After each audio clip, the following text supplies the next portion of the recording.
Hello, everybody, and welcome to the inaugural episode of the Big Time Sports Podcast with your hosts for this show, Mitch Spinell, along with Mitch Balla, coming to you from separate locations, but coming together for the very first time to talk about sports nationwide and locally. Mitch, thank you so much for taking the time, man, to finally get together. And I'm just wondering, man, how you been? Mitch, first off, I'm so excited for this opportunity. I know, this is the first episode we're doing, first of many to come. But outside of that, I've been good. I've been really well, and I've been looking forward to recording episode number one here and building off episode number one for Big Time Sports and the Big Time Sports podcast and getting rolling to our audience out there to make sure we cover the local high school, college, and nationwide sports. Absolutely, and it's a big opportunity that we thank the old Mellotones, Charlie Jones, for to be able to Yes. represent his station in our best way possible. So, I mean, a quick little background between the both of us. If you haven't, this is your first time listening, and we thank you for that. If this is your first time listening, we want to get to kind of who we are as your hosts going forward. Who we are as hosts going forward. So, obviously, I mentioned my name. I'm Spinell, Mitch Spinell, compared to Balla as I hit the microphone.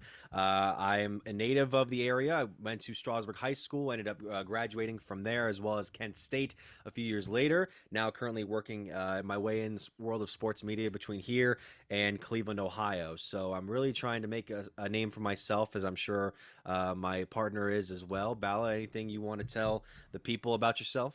Well, I'm also a local. I know you're down there in Tuscarawas County. I'm up here in Stark County, and I believe, what Charlie told both of us is that's going to be the counties we cover, on this podcast, especially with high school football season, volleyball. You think, soccer, cross country, all the sports coming around, we'll be covering that. But I graduated from Jackson in 2016, ended up going to Notre Dame College up in Cleveland, small little D2. And like you, Mitch Spinell, I'm also trying to make a name for myself, break into the industry. I know we've have a couple common factors, both of us interning at ESPN Cleveland at one time, and both of us just absolutely loving sports, Cleveland sports, Ohio sports, and local sports in general. So I know you and I have that passion together, and I know you and I are ready to go, and hopefully the audience is ready to get a load of Mitch and Mitch here as we kick off the Big Time Sports Podcast show. Absolutely. Now, you said you also worked for ESPN in Cleveland, which I found out the other day as an intern. Mhm. Did they mention anything about the internship MVP during your time there? They did not. That's the first time I've ever Okay. heard the internship MVP. Because you did it, I think, right after I did, or might have been before. Um, I was named that, not to brag or anything, but I was named that for the fall of 2018 semester. That's when I took my internship there. I got to meet the people there, and it was interesting because like I was named it at the end of my tenure there, but I never at once thought to myself, or remembered a point where I was like, oh, it was kind of like a feeling where I was like, oh, okay, I got the MVP. That's cool. Thank you. And then I just never heard anything about it again. Right. No, that's the first time I've heard about it.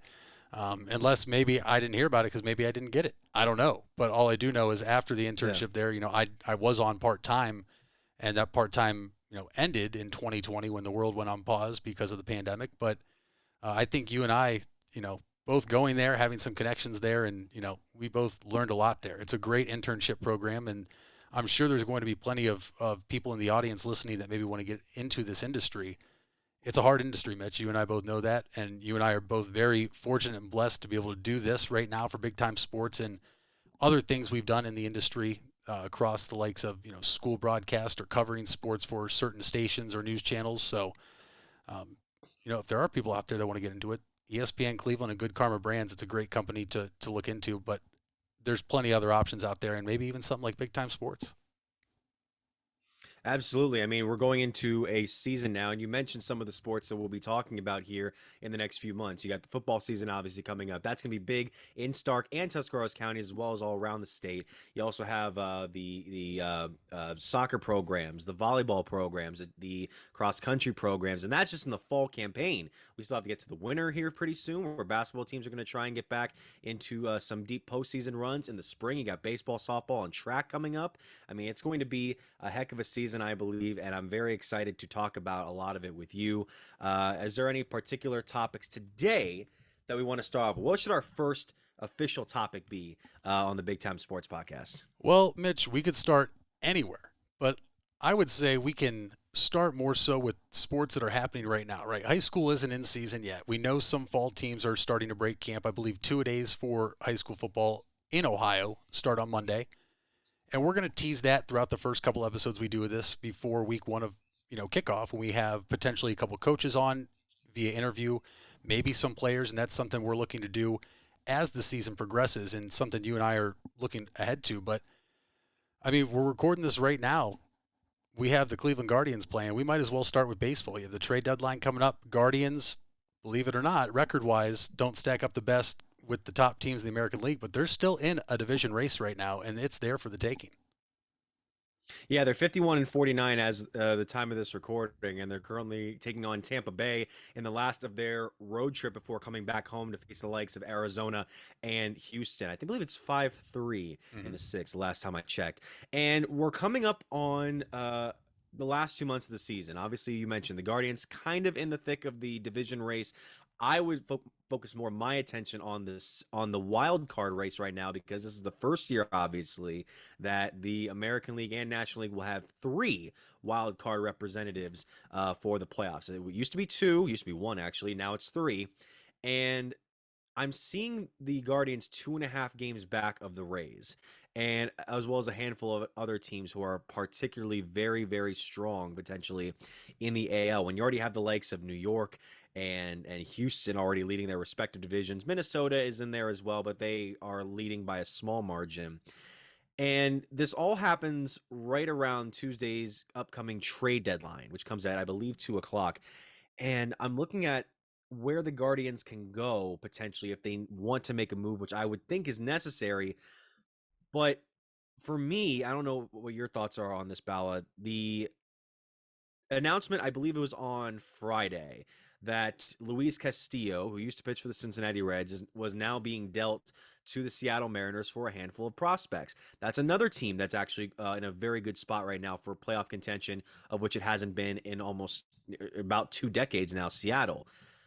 When you saw that move happen, were you like me and thought, okay, that's probably the best move that the Guardians could have made, and now it's gone? And if so, like, where can you go from here? Do you just go for some lineup changes? Do you try to bolster the offense, or is there any pitching possibly that the Guardians can get? No, absolutely. To your point, you see the Seattle Mariners make that move, and let's be honest here. Us being in Ohio, the Mariners out on the West Coast, 3-hour time difference. Most people here that are baseball fans are not staying up to watch the Seattle Mariners play at 10 o'clock on a weeknight, right? They are an exciting young team, and I think that for the first time, you've seen teams like this that typically go down the stretch and they kind of choke or they fall apart. It looks like the Mariners front office wants to go for it. And I love that, because the Mariners, like you said, have not made the postseason in so long. I'm a guy, I love baseball. I love seeing some fresh new blood in there. Getting Luis Castillo, someone that is a very good pitcher that can now bolster the front of that rotation, is a huge pickup for them. And when you look at the Guardians, there's a couple holes in the lineup, but right now, the strong suit of what we expected the Guardians to be this year was pitching. And I would say right now the weakest part of the Guardians is pitching. You look at Shane Bieber, velocity 3 miles per hour off of his fastball. And to the non-baseball fan, or maybe not as hardcore, 3 miles per hour off your fastball is a noticeable drop when it's throughout the complete season, not just a game or two here and there. Zach Plesac, a young right-handed arm we thought we could expect a lot out of. Now, he has the lowest run support in the American League, but at the same time, he's not helping his own cause when he's throwing fastballs down the middle 0-2. I would say that the Guardians' biggest need is getting pitching both at the back end of that starting rotation as well as the bullpen, and then filling in the holes in the lineup, because there are some major holes. You need a catcher that can hit over 200 right now. Austin Hedges, phenomenal defensively. You look at somebody like Sean Murphy for the Oakland A's. A's nowhere near the playoff picture. Murphy under control, which, as we know as Cleveland fans, that's something that our organization likes to do if they're going to make a trade, somebody under control for a couple years. The guy I would love and that the Guardians are rumored to be interested in is Josh Bell of the Pittsburgh Pirates, first baseman. Franmil Reyes has been extremely disappointing, Mitch. I don't know how you feel about it. as of last week on Thursday, he was striking out over 41% of every at-bat he had. He was 102 of 246 of his at-bats ended in strikeouts. He had hit 34 home runs the past 2 years. He's not even going to come close to that this year unless he catches fire. Josh Bell would be that middle-of-the-order guy that puts the ball out of the ballpark that this team desperately needs.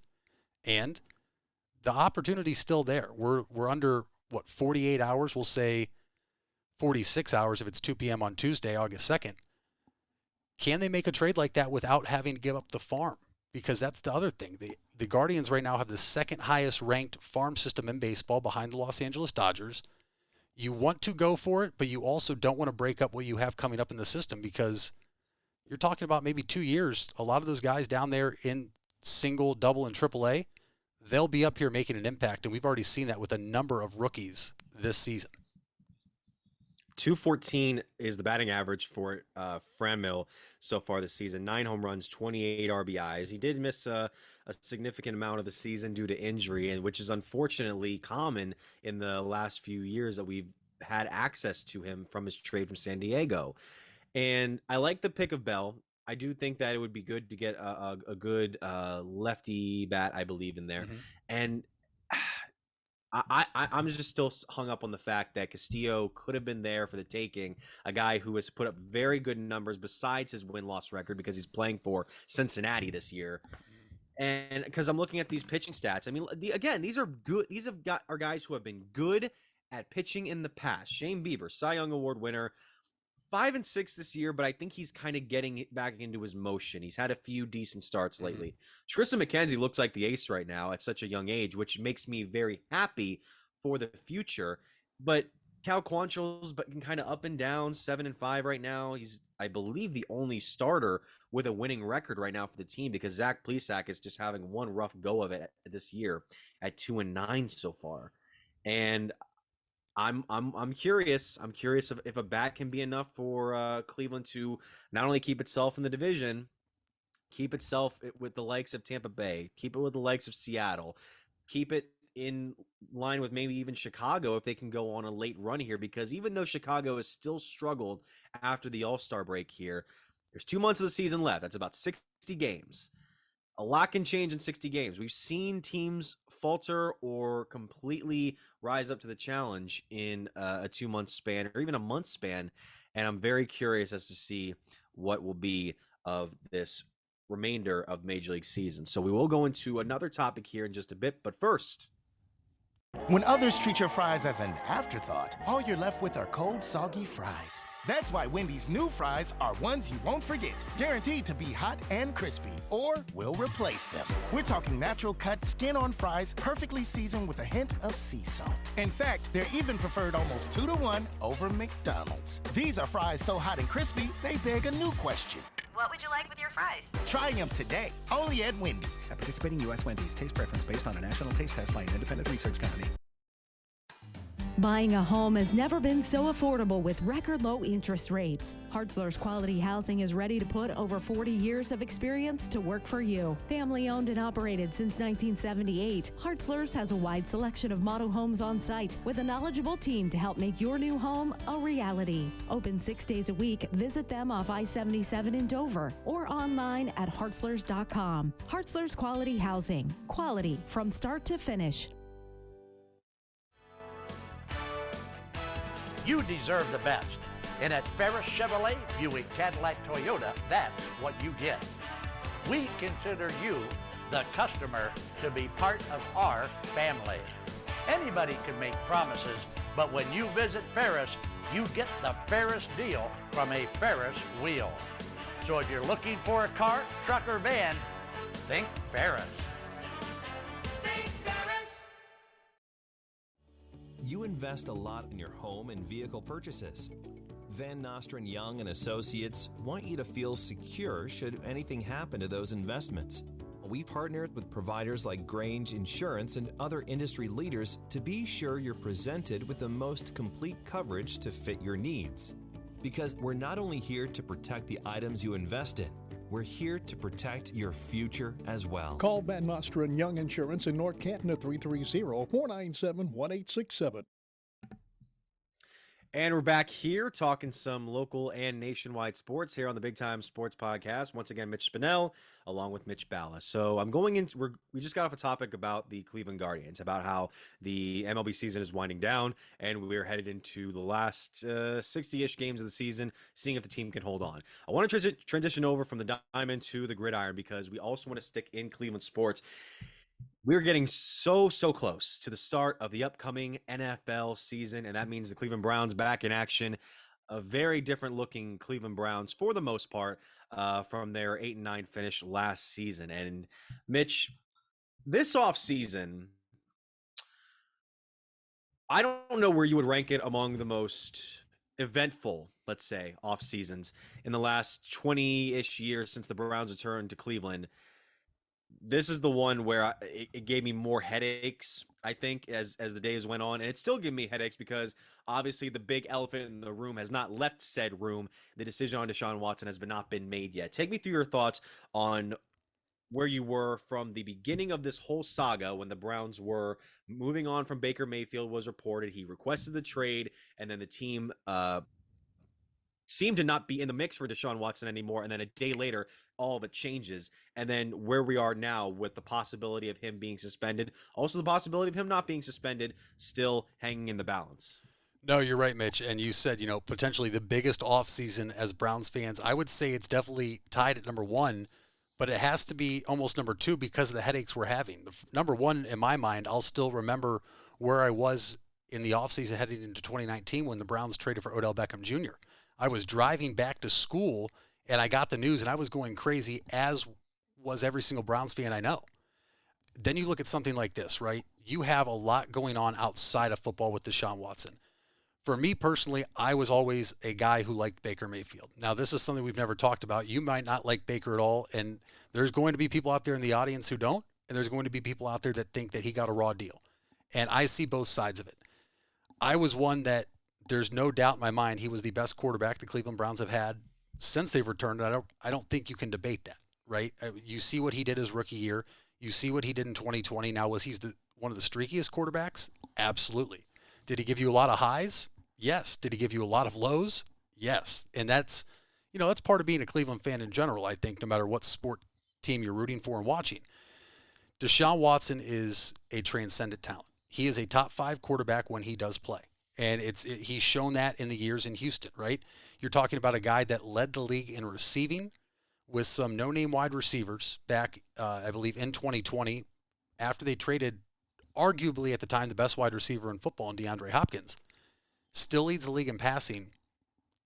And we're not in Houston. We don't know everything that goes on there, just as everybody outside of here in Ohio and Cleveland doesn't understand, why we are Browns fans when they have sucked our entire life. Why we would make a trade for Deshaun Watson.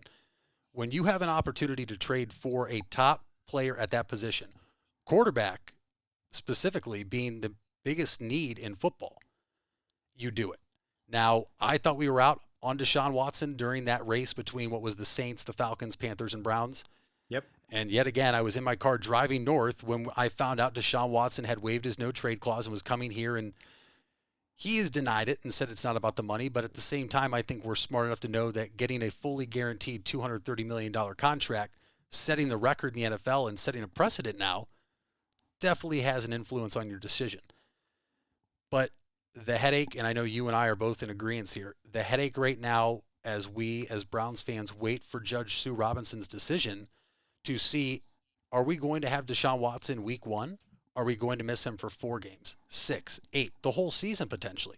We don't know, and I've just given up on guessing because there's no point now. We are at the mercy of Judge Sue Robinson. And then what I'm afraid of is if Deshaun Watson gets, let's say, 8 games, hypothetically, his camp has argued the entire time he does not deserve any because there are no criminal charges. He has settled with 20 of the 24 women that have accused him of, something improper. And on the flip side, the NFL wants an indefinite suspension. But I'm afraid if he gets 8 games, which I don't like, but I would accept, it means you're going to get him for half the season still. If he appeals, this goes to Roger Goodell. And you know that the NFL wants an indefinite suspension. So what do you think is going to happen if he appeals and it goes to Roger Goodell? I think only bad things could happen in the case of Deshaun Watson's case in terms of punishment and for us Browns fans. I'm done guessing. I'm hoping it comes out this week. The past few Fridays, I thought, okay, news dump Friday. Here it comes. Sue Robinson's going to rule today. It hasn't happened. Exactly.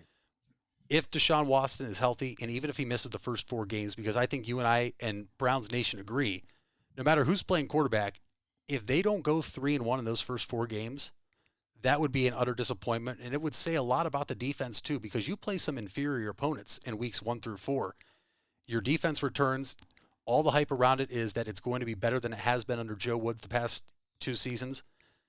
I think that without Watson, they can go 3-1 in the first 4.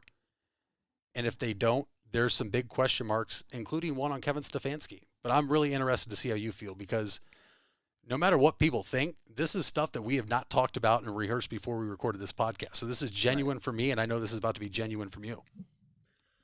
Yeah, I was going to say, going back to what you said, so you think the Browns can go 3-1 with, assumingly, Jacoby Brissett should a suspension be handed down. Is that correct? I do. You look at everything else on the roster. Best running backs duo in the NFL. I don't think it's close. By far. One of the best offensive lines in football, if healthy. Jack Conklin, you have to wait and see how he comes back. But the defense is bolstered more so than it was last year. You return a Defensive Player of the Year candidate in Myles Garrett. Clowney comes back. You got another corner in the draft. JOK is another year older. Anthony Walker, is back at the middle linebacker position. Experience, continuity, and just the togetherness there makes me believe that the likes of the Panthers, the Falcons, and the Jets, you should win those 3 games. And no game will ever be easy against the Steelers. Well, I was going to say that those are the 4 games that you have at the start, since you're playing the NFC South and the AFC West this year. And then you got that Week 1 matchup where, from all accounts, the Browns will be facing off with familiar faces, because obviously the big trade that happened in the offseason before we started this show, Baker Mayfield being dealt for a 5th-round conditional pick to the Carolina Panthers, where he matches up with his 2018 draft partner in the top 7 or so, Sam Darnold. And I was looking at a picture of them today. It is surreal to see in just a few short years how many things have changed in one of the most stacked quarterback classes in recent memory. It's fascinating to me to see Baker Mayfield and Sam Darnold on the same squad now. And going into that Week 1 matchup, I think is personally the toughest out of the first 4, because you're starting off Week 1. You really don't know what's going to happen. You have all your guys going out on the field officially for the first time, not counting the preseason, which I have heard people say Deshaun should get as many chances to play in that preseason as he can, because this is a guy that has not stepped on a field to play since 2020 or 2019 or whatever. It's been pretty much 2 years. Yes. So I'm curious as to how the Browns come out in that game, more so than I am against the likes of the Jets, who I think will be better this year, but not. Time will tell if they're going to be really good. Right. The Steelers, yeah, I mean, it's the division rival. Obviously, Roethlisberger's not there anymore. I think their offense is going to be considerably weaker, but who knows? You never know what's going to happen against the likes of the Steelers when you're the Browns. And then Week 4 against the Falcons, we'll see. But that Panthers matchup, the worst case, obviously, for Browns fans in this case is if you lose and you give Baker enough ammunition to warrant a week's worth of conversation that makes the Browns look terrible by comparison. So I'm very curious as to how they react in that matchup. Now it could go great. It could go great on the other side. Myles Garrett could get to Baker 4 separate times, and let his friend know how good of a defensive end he really was on his own team. So I'm wondering though, what do you think is going to be the final total of games if there is a suspension? If there's a suspension, look, I am a Browns fan that has been hurt my entire life, as have you, right? Expectations as a Cleveland Browns fan has never gone well. In 2019, we get Odell. We're thinking, okay, this team showed a lot of promise with Baker's rookie year. This is a playoff team. They fall flat on their face. 2020, you think, okay, after that first game against the Baltimore Ravens with Stefanski, okay, we're not going to be good. This is just an utter disappointment again. They make the playoffs. They go to Pittsburgh, win their first playoff game in Pittsburgh, and then have the Chiefs on the ropes at home. And then last year you have expectations, and what happens? They fall flat on their face. Your quarterback tries to make a tackle in week 2. So, Mitch, as a Browns fan, I don't want to say I'm always negative, but I never can be optimistic again, because every time I'm optimistic, I get hurt. I'm 24, going on 25 years old, and I am tired of being hurt by the Cleveland sports teams. I have told myself the entire time since this happened, I expect a full season. Why? Mm-hmm. I don't think he deserves a full season. Not at all. He was already held out last year, right? Whether it was his decision, the Texans' decision, mutual, he has already been out for 16 games. But that way, if it's less than a full season suspension, I can be pleasantly surprised and hopeful and looking forward to when he does come back. But there's just so many things that we don't know, right? Everybody thinks they know something. Everybody has a quote-unquote source that they think knows something. Nobody was in that courtroom. Nobody heard the cases on both sides. You hear bits and pieces of what the NFL provided versus what Deshaun Watson's camp and the NFLPA provided for his case. We don't know. And that's why I'm done guessing with Judge Sue Robinson. I'm going to sit here and tell you I think he's going to get a full season. So if he doesn't, I'm pleasantly surprised. And if he does, I expected it to begin with. What about you? Yeah, I at this point, I don't think it's going to be a full season. Just seeing from at least the reports about how the NFL has presented its own evidence in the case, not its own evidence, but like the evidence that they've been presenting to the judge. And there have been some kind of strange things coming out, how they were using allegedly they were using like a newspaper report as like evidence against Watson. And there's been some speculation that the league has kind of been seemingly leaning on this being more of a slam dunk case, and I think it is going to be. I don't think there will not be a suspension. I could easily see it being in the 6 to 8 game range, maybe 8 if Robinson decides, you know what, this can appease the NFL somewhat. It's like, we want everything. We want to give you nothing. We'll give you something to compromise. Right. I feel like this is going to be a compromise suspension, and it's basically one half of the season that the Browns fans will have to hope that the team can go. I remember you said 3-1. If they don't go 3-1, it'll be a disappointment. I think 2-2 is the minimum that you can go. If you go to 1-3, you're in trouble. Oh, no doubt.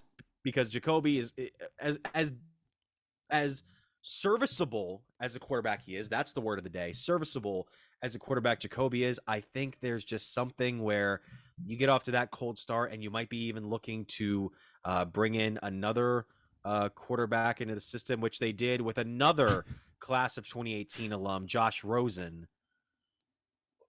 If it gets to that point, it's like, what are we doing here? Mm-hmm. We gotta do something. And it's not always on the quarterback, but that's a big part. A lot of people conclude at.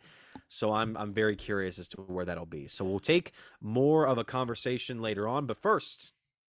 Purchasing a new home, the team at Hartzler's Quality Housing is here to help. Take advantage of record low interest rates to make your new home a reality. Locally owned and operated since 1978, Hartzler's Quality Housing has the experience to guide you through the process. You'll find a wide selection of model homes on site to fit any budget. Open 6 days a week just off I-77. You can also visit them online at hartzlers.com. Hartzler's Quality Housing. Quality from start to finish. Hard work is something you're accustomed to. Van Nostrand Young understands that principle. Our access is achieved with organizations like Grange Insurance. Safety and prevention specialists utilize our VanCan assessments process to ensure that you and your colleagues are in the best hands. You want the safest environment for your business, and we can guide you there. Call Van Nostrand Young Insurance in North Canton at 330-497-1867. We all have 206 things in common. Our bones keep us up and moving. And we at Cleveland Clinic Union Hospital care about every single one of them. From the tip of your finger to a brand new hip, our orthopedic experts will keep you going while keeping you safe. For every break and breakthrough, for every bone and joint, for every care in the world. Get the care you need when and where you need it. Visit unionhospital.org. You deserve the best. And at Ferris Chevrolet, Buick, Cadillac, Toyota, that's what you get. We consider you, the customer, to be part of our family.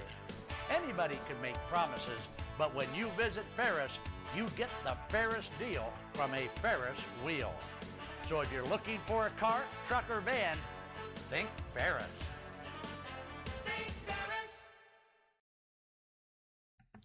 And welcome back here to more conversation on the Big Time Sports Podcast. Mitch Spinell along with Mitch Balla going over some of the Browns discussion here as we are headed towards another NFL season. We are now officially in training camp, and it is time for the start of 3 preseason games, and then we go over, of course, to the start of the regular season. Will the team have Deshaun Watson to start off? Who knows? But as we get more away from the NFL, I kind of want to also look into the world of college football because the season is also coming up, and it is going to be, I think, kind of a crucial one for the local team around here. For many of you, that is the Ohio State Buckeyes. Last season was a season of a considerable amount of highs, but when we needed those highs the most, a lot of lows came up as well. Ohio State was able to pull off a bowl victory, but not the one that they wanted to, obviously, in the national championship in the playoff, because they had to suffer a few key losses during the season. Obviously, the big one to the rival Michigan.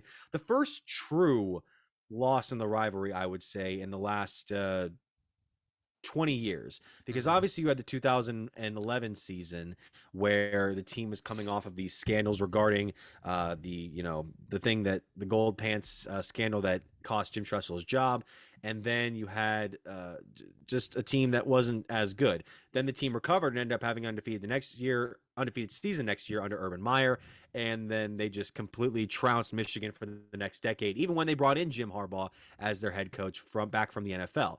So now you have a balance shift. Not completely, but last year was kind of a wake-up call, I think, for some Ohio State fans, in that they, I don't think, expected Michigan to completely manhandle them in the Big House like they did. And Michigan ended up making the playoff that year and made it all the way to the semifinals. So anyways, going into a season where you bring a lot of the same guys back. Obviously, C.J. Stroud is one of the top 3, if not top 2 quarterbacks in all of college football, and certainly a possible front runner for the Heisman Trophy. Where do you see Ohio State standing up to the rest of its Big Ten counterparts offensively, and where do you see them defensively? Because last year it seemed like the defense really had some weak points out other teams like Michigan to take advantage. Where do you see that compared to the offense right now? Because I'm curious what's going to happen this fall. Well, you have one of the top 2 quarterbacks and Heisman frontrunners in all of college football. Obviously, Bryce Young of Alabama being 1, and then C.J. Stroud of Ohio State being number 2. And we just touched on this when we talked about the Browns. Quarterback is obviously the most important part of a football team, and wide teams are generally successful more times than not. But we saw last year, having C.J. Stroud having the season he had, the defense was the biggest fault. I think offensively, you're talking about a top 2, if not the best overall offense in the country. Returning Stroud, returning somebody like Jackson Smith and Jigba. You have Marvin Harrison Jr. coming in. You have plenty of starters that left, right? We look at Chris Olave and Garrett Wilson. Thayer Munford, a Massillon native who obviously is at Ohio State now at the next level. Haskell Garrett in the defensive line gone, but you return a lot. And Ohio State, as we know, they don't rebuild, they reload. And there's a reason they are at the top of the recruiting class every year. And right now they have almost overtaken, I would even say they are wide receiver U. They are getting the top wide receivers in the country every year in and year out right now. You return Travion Henderson, the running back. Great start, but you added somebody perhaps more importantly defensively, and it's not a player, right? Ohio State lost 2 games last year to Oregon and to that team up north. And the team up north, the offense did what they were supposed to do. The elements helped Michigan in that game, no doubt. Michigan was much more physical and much more disciplined, having Aiden Hutchinson on the defensive line and Ojagba. And Ohio State got outmatched physically and just scheme-wise. And so what did Ryan Day do? Ryan Day went out and got perhaps the hottest candidate in all of college football in Jim Knowles from Oklahoma State. Now, Big 12, not notorious for defense, but Oklahoma State generally has had a top defense in the Big 12 over the past few years with Knowles there. I am so excited to see what Knowles does coming to Ohio State, a bigger school, no doubt, a bigger football school, no doubt, than Oklahoma State that can get these top recruits in the country nationwide, and what he wants to do with all the athleticism Ohio State has on the defensive side. And Mitch, I'll tell you right now, if they don't make it to the college football playoff, it is a failure of a season. I'm not ready to write off Ryan Day as a head coach. I love Ryan Day. I think he's a fantastic offensive-minded coach. You saw his quote from Big Ten Media Day last week. 11-2 is a great season, sometimes program records for most schools. 11-2 at Ohio State is a disappointment, and we know that as fans, and we have been spoiled overall. There's no doubt about it. But when you have the likes of the type of arsenal offensively, defensively, and you can go out and get these great recruits year in, year out, there's a reason why 11-2 is a disappointment. And I would be absolutely shocked, and I would be very disappointed if this Ohio State Buckeye team does not run the table in the Big Ten, does not win the Big Ten championship, and does not go to the college football playoff. Because in my opinion, I think it's inevitable. I think you're looking at an Alabama-Ohio State national championship game in 2023 on New Year's Day. That would be really nice to see. I mean, I agree with you in that an 11-2 mark and the way it happened last year is disappointing. And if you don't make it to the semifinal at minimum this year, it's a disappointment. This receiving core, you mentioned it earlier, it's wide receiver U now at this point. It really excites me because as much as we liked seeing what Chris Olave and Garrett Wilson did for the last few seasons at Ohio State, I truly wonder what the peak of the combination of Jackson Smith and Jigba and Marvin Harrison Jr. is, because that what I saw in the Rose Bowl last year, where it looked like Ohio State was about to get its doors blown off early on, and then you see what those guys are able to do with Stroud settling himself down and then getting himself back together. It's exciting to look at.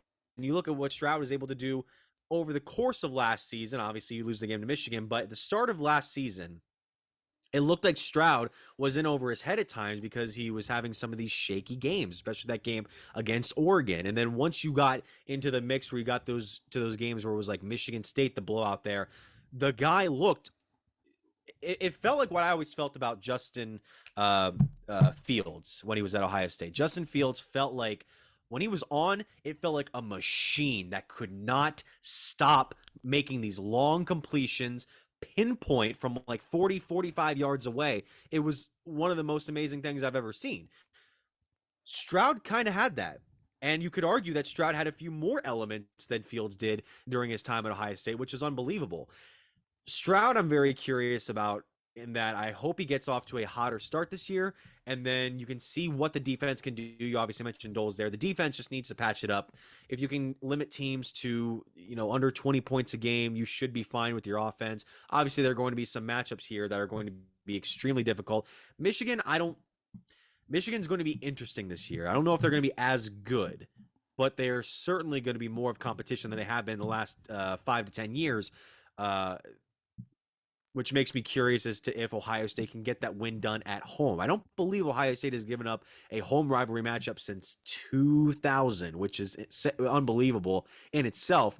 And that's what allows, like you said, the Ohio State fans to get spoiled. Last year's game legitimately hurt for the first time in a long time for me compared to something like 2011, because you were in the thick of the race for the college football playoff. You had this run against Michigan for a long time, and then you drop it. Basically, and it was tough to see, but I'm in the same vein as you. If Ohio State and Alabama get to the playoff, nobody's going to be surprised with that. I am curious as to see which teams could come alive for the remaining 2 spots in the playoff. Obviously, you're going to have teams like Georgia back in the mix. They're the reigning champions. We'll see if there can be any other representatives from any of the other conferences, because after what we saw in the offseason regarding UCLA and USC's move to the Big Ten coming around 2024, the NCAA is basically a 2-conference system within the Power 5 in terms of college football, and everybody's looking to catch up and maybe scrape together one run or something like that, because otherwise you don't get a lot of powerhouses right now outside of the SEC and the Big Ten.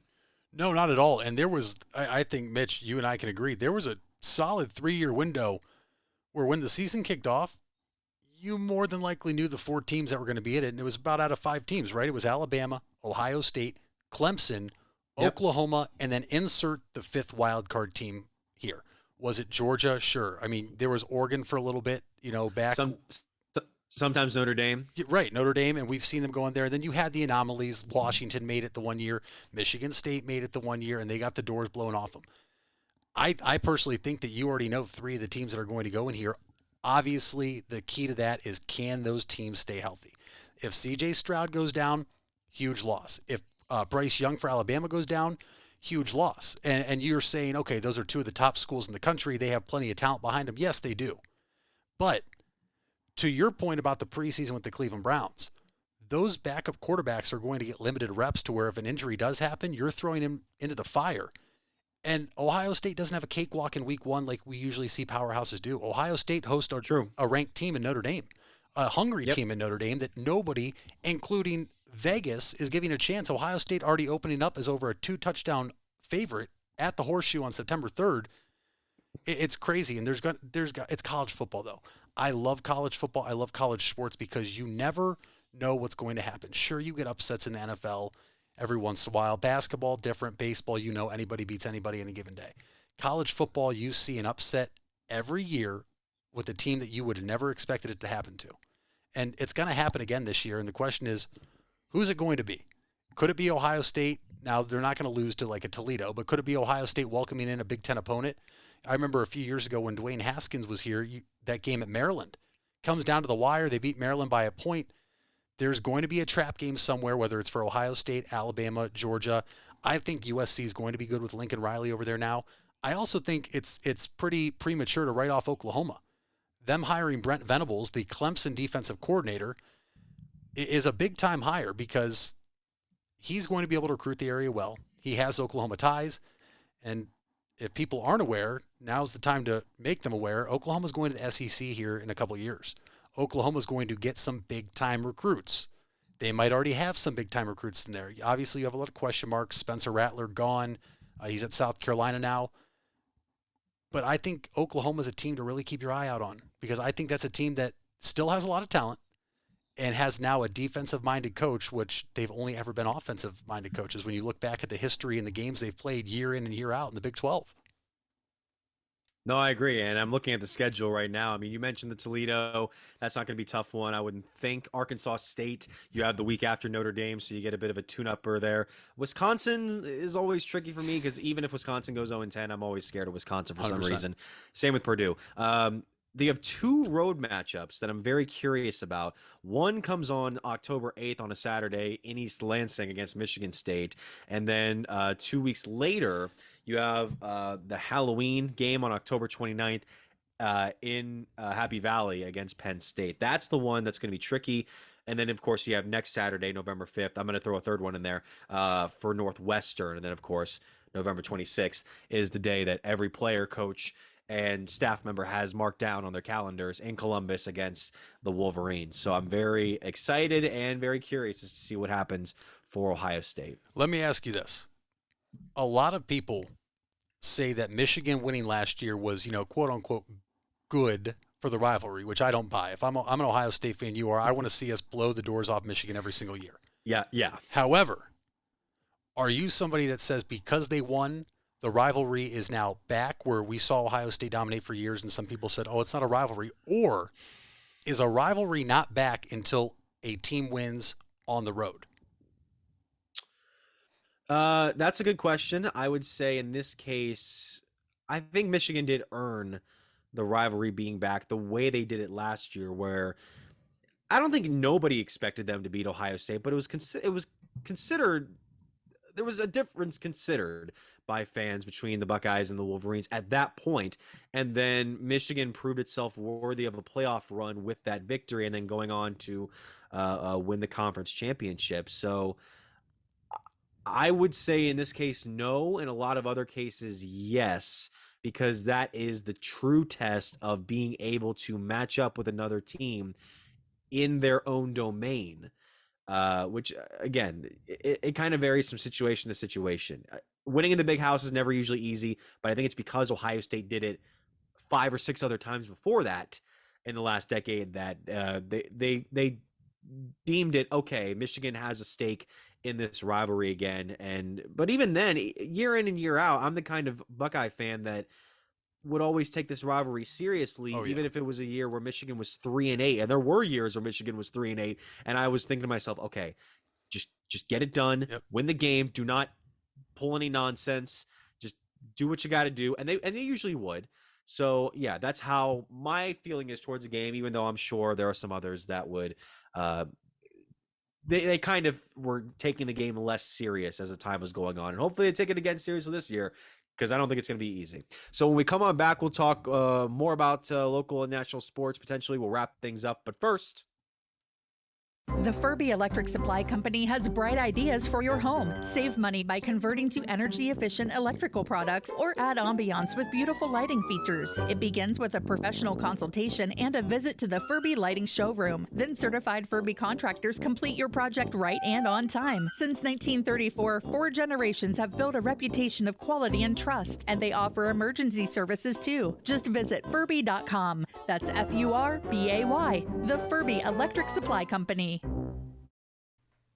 It takes a lot of practice to have a winning team. Alban Title has over 100 years of combined experience handling real estate, title, and escrow transactions.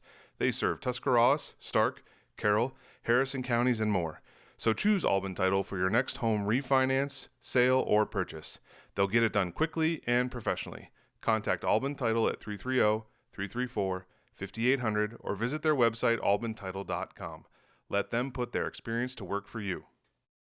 You asked for it and we listened. Buckeye Career Center is now offering Certified Nail Technician as an adult education program. This 216-hour course begins in November and will run Tuesday through Thursday evenings from 5 to 9 p.m. Learn manicures, pedicures, infection control, salon operations, and more. Other part-time certification courses starting this fall include phlebotomy and welding. Call 330-339-2288 to register or visit BuckeyeCareerCenter.org for more information. If you're looking for a new or pre-owned car or truck, why not see the Parkway Auto Group? Parkway is a special group of automotive experts with 8 brands to satisfy your needs. Come see the difference at the Parkway Auto Group on Commercial Parkway in Dover. 8 brands and 1 family. It's Parkway Auto Group. And we're back here with our final segment on the Big Time Sports Show. Once again, Mitch Spinell, Mitch Balla with me here, talking a little bit of local and nationwide sports. We got our final segment here, Balla, and I'm going to let you dictate what the final topic of discussion should be. Well, Mitch, there's plenty we can talk about, but the one thing I want to talk about that most of our audience is going to understand, and it's going to happen before we record our next episode and put it out there for the audience to listen to.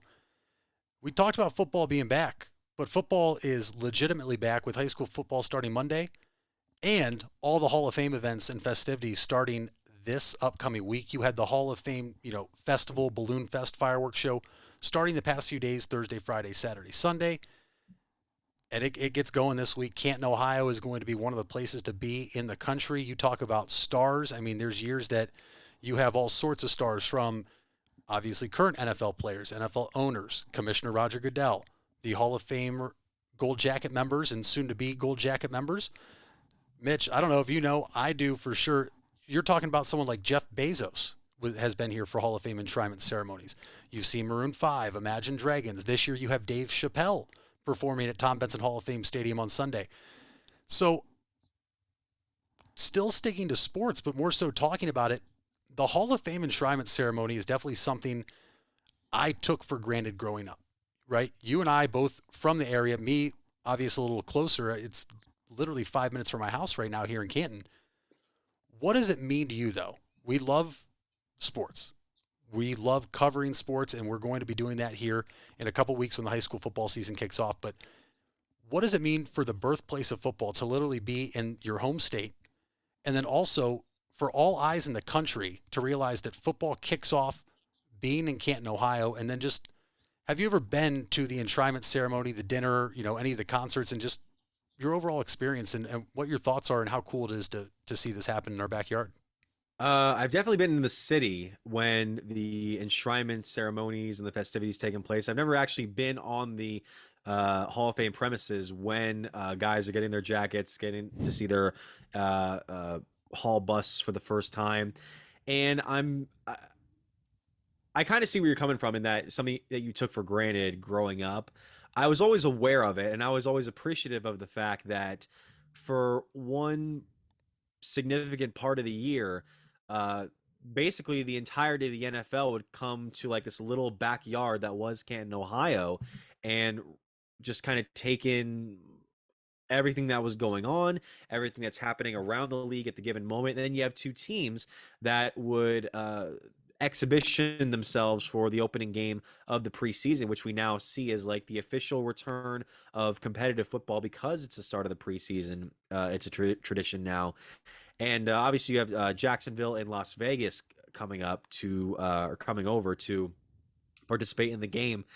And even though you don't usually see the veteran players typically last more than a few plays, if at all, I do find it a very exciting experience for the lot of Canton natives and people around this area as well, like in Tuscarawas County and other places, that they can come up and see these kind of just historic beings, these past and present players in the NFL, be able to kind of come here and take in the festivities of Hall of Fame weekend. You mentioned the two teams playing, on Thursday when the season kicks off, and the game used to be on a Sunday before a few years ago when it was still Fawcett Stadium. The concert went before the game. The turf was hardened, deemed unsafe playing surface, so the game canceled. So now we've scrambled it around for how it's supposed to be. I personally like it because the season in the NFL always kicks off on a Thursday anyways, so why not kick off, the start to football this way? But Jacksonville, Vegas, obviously we know Jacksonville not that great. A lot of turmoil there last year with the whole head coaching saga with Urban Meyer. Vegas, not only is it cool because it's a team out west we don't see often, they have a brand new head coach that has Canton, Ohio ties in Josh McDaniels. Obviously, Tom McDaniels coaching at Canton McKinley and Jackson for a year. It's going to be really cool for Josh McDaniels, I think, to come home with the Raiders in his first year as head coach. You talk about a team that made some big-time additions, getting Devontae Adams, who's arguably a top 3, if not the top wide receiver in football.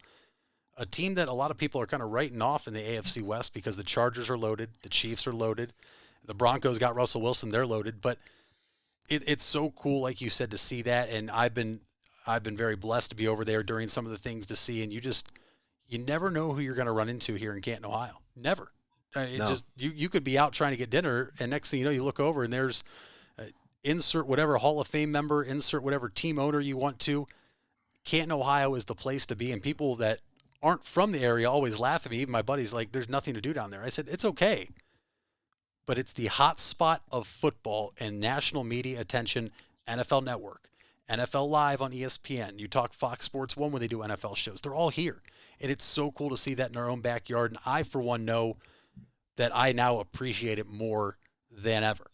And I did take it for granted, but I think a lot of the renovations they've made over there, thanks in part to Tom Benson and his wife and the Benson family, that own the New Orleans Saints, the donations they made for this to happen.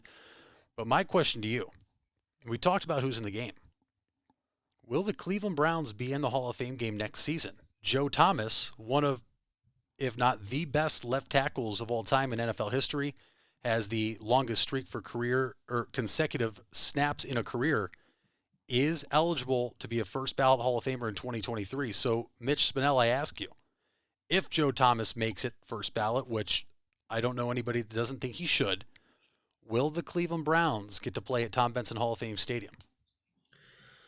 That's a good question. I mean, it's funny you asked me that question. I had to go check and see if the Browns had recently played in the game, and I had to check, and in fact, they have not in the last many seasons. And I'm looking at the list now; they haven't played in the game since their inaugural season in 1999. So I'm curious as to whether that'll happen now, because that would be very fitting for the first true Cleveland Browns Hall of Famer in a very long time to get himself a spot in the Hall, if they would be able to, tout that with the team coming back into playing in front of a home crowd, so to say. I would be curious as to see if what's going on regarding Deshaun Watson would have any effect on that, because I don't know if there was some talk during the offseason this year before the schedule came out. How many games would the NFL give the Browns, so to say, on a primetime setting? Because that could open the floodgates for potentially, you know, Watson or somebody playing on a national stage, and that does not, you know, necessarily dictate whether or not what happened in regards to what happened. That doesn't dictate anything. I'm just saying, like, you know, some people might think, oh, you know, they shouldn't be on this national stage playing. I could see that happening, though. It'd be a very fitting return for a team that hasn't been in the game for a while. And, you know, it really at this point doesn't really matter who they would face off with. I would just like to see them probably face off with probably a team from the NFC, because you see them play the AFC teams all the time, even though they do play crossover during the regular season. No, I completely agree. And it's definitely, it's exciting to know that, like I said, I don't think there's anybody out there that's going to deny Joe Thomas is a Hall of Famer. There are the, you know, historians of the game that think they're experts, but they're really not, or else they would have a Hall of Fame vote like most media members do that are credentialed, that are going to say he's a Hall of Famer, but, you know, first ballot Hall of Famers are this or that. And, you know, Joe Thomas never made the playoffs. He only had one winning season in his career.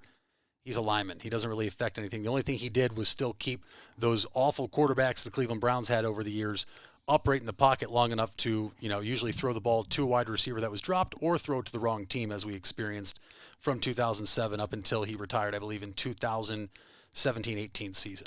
But just something to look ahead to and think about, and something I'm excited about. But speaking of looking ahead, why don't we go ahead and take a quick break and then come back and see what we're looking ahead to as this next week goes on.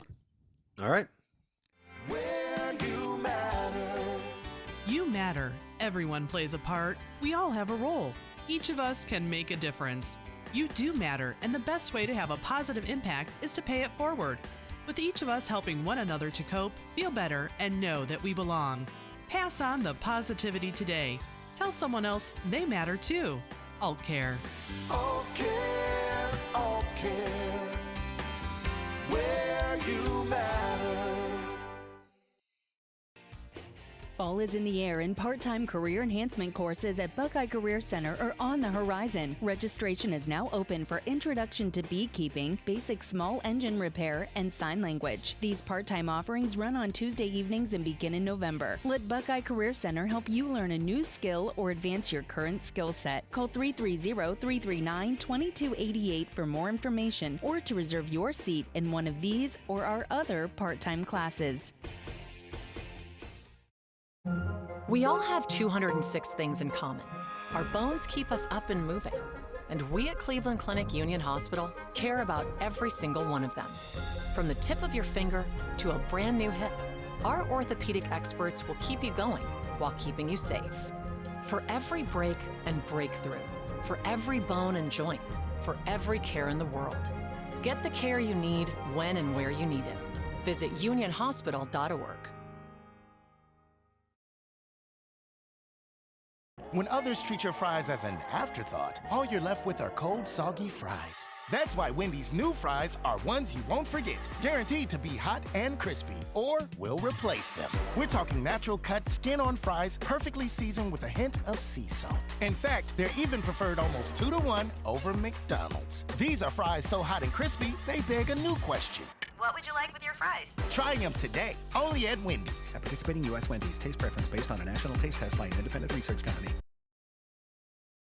And we're back here, final segment here on the Big Time Sports podcast. Mitch Spinell, Mitch Balla here, back talking about local and nationwide sports. I think we're going more local now, Mitch, because the start of the high school sports season is pretty much upon us here. August 1st, the first day in which teams can finally get together and prepare for the upcoming season. Now, we talked about a little bit about it before the show. The football season coming up. Stark County and Tuscarawas County, I'm sure, are going to have very many competitive schools that are going to be facing off, as well as in sports like volleyball and cross country. I want to get a preview of some of the local talent around here, and what do you think will be some of the biggest talking points for the upcoming season? Well, we talked just a moment ago about the Hall of Fame Canton being the birthplace of football, so let's not look any further to start this part than high school football. Ohio high school football is up there with some of the top in the country, which some people think that's crazy to say, but there's the numbers of how many kids go on to play college football and then how many kids go on to play professional football. And it's always California, Florida, Texas, and then wouldn't you know it, Ohio's generally in there too. High school football around here is a blast, right? You know, year in, year out, you have your powerhouses, you know, it just in the state in general of the St. Ignatius, St. Ed's, Cincinnati Moeller, and then you have other schools from the Columbus area, Cincinnati up in Toledo, powerhouses. But not college football is fun. Like we said, you can expect anything to happen any given day. High school football is 10 times better because there is so much pure and raw emotion on it now. Nothing's involved now with like college football with NIL deals. These kids are out there playing the game they love, representing their school and their community, and just trying to play hard and have fun. And that's what I love about not just high school football, but sports in general. You look at a school like Canton-McKinley. Canton-McKinley last year had a lot of turmoil in the offseason, which obviously people will know that. But Canton-McKinley now returns Antonio Hall, a McKinley great as head coach, his second year leading the program. He was interim head coach last year. Canton-McKinley's a school I'm keeping my eye on, obviously. Green Bulldogs. Now, Massillon listeners out there won't be happy I'm saying that because keep in mind, Green did beat Massillon last year in the regional final, a.k.a. the Elite Eight, to advance to the state Final Four. Green loses a lot of talent. They lose perhaps the best player that was in the Federal League in 2021 in Trey Martin. Can they replace that production, find production elsewhere, spread it out offensively and defensively? Can Green grow up fast? And then sure, I have a little bias, but the Jackson Polar Bears, Mitch. I'm a Jackson grad, but the story there is first-year head coach Jay Rohr, one of the all-time greats in the history of Jackson as a football player, number retired, was a phenomenal running back, phenomenal defensive player, I believe middle linebacker. He will take the field for the first time as a head coach at his alma mater when they host Akron East. I do believe that is a game I may potentially be at week 1 for Big Time Sports, and it just, you wonder what the emotion is going to be like for someone like Jay Rohr, right? He's been on staff for years, but now you're the man in charge. You're the man that when it says head coach and they address you, it's your name now. And so just, you can't really, I'm going to assume he's going to say he can't put it into words how he feels, but how cool is it going to be for him to lead that football team out of that giant inflatable polar bear when they host Akron East, I believe, on August 19th here in just a couple weeks. But high school football is what I'm looking forward to, but let's not forget volleyball in the area, phenomenal. Cross country in the area usually has a state championship caliber team from somewhere in Stark County and Tuscarawas County every year, whether it's first, second, or third, but there's going to be a lot of high school sports to cover. And that's part of the reason we're looking to have 2 episodes per week so we can make sure we cover everything going on in the state of Ohio. But what about you, Mitch? Absolutely. I mean, Stark is going to be very exciting for the next year. And I also wanted to talk about for a little bit what Tuscarawas County might be having up for this season, because there's a lot to like about what's going on in the IVC, specifically with teams like the Garaway Pirates and the Ridgewood Generals, both of which were powerhouses in a stacked IVC South last season. Garaway obviously winning the South, going 10-0, making a bit of a run there. Ridgewood going 9-1. Indian Valley also, don't count them out, at 7-2. And then in the IVC North, I really liked what I saw from Malvern last season. They had an 8-2 record, an undefeated 5-0 record in the IVC North. And even teams like Sandy Valley, who was kind of hovering around 500 for a good portion of the season, were able to pick up a couple of big wins against teams like the Hornets later on in the year. Speaking of Hornets, East Canton is an interesting pick because they made the playoffs for the first time in a long time last year, went 5-3, obviously sort of returning Spider Miller as head coach. There was that whole thing in the offseason. And now I'm going to see where a lot of the competition will be once we get into this fall season. What schools might potentially be coming up? Could we see a school like teams I just mentioned before, like East Canton overcome Malvern?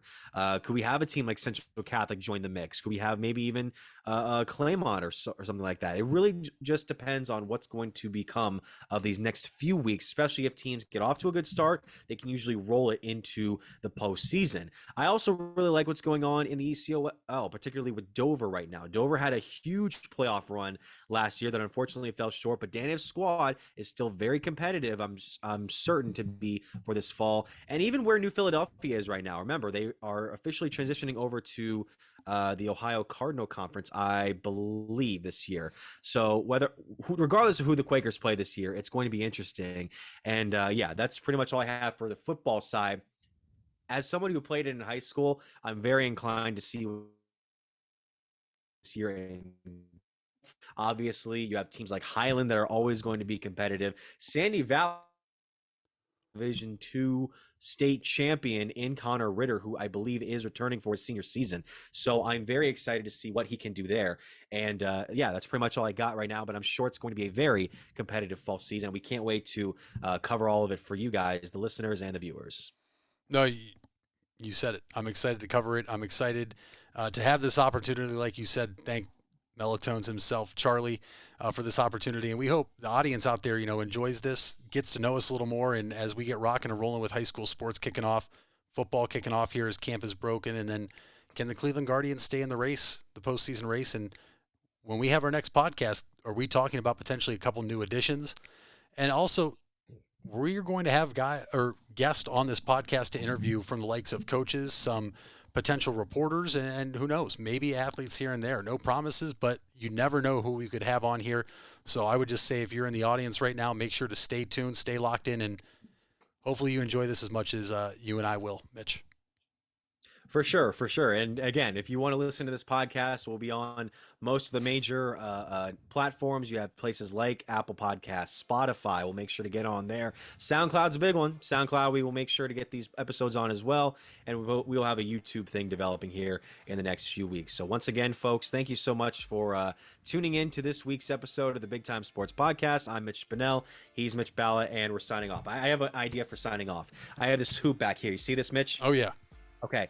I'm gonna top off every episode by trying to make it in here. Every time I'm in this room, particularly, okay, I'm gonna try and see if I can finish off on a good note.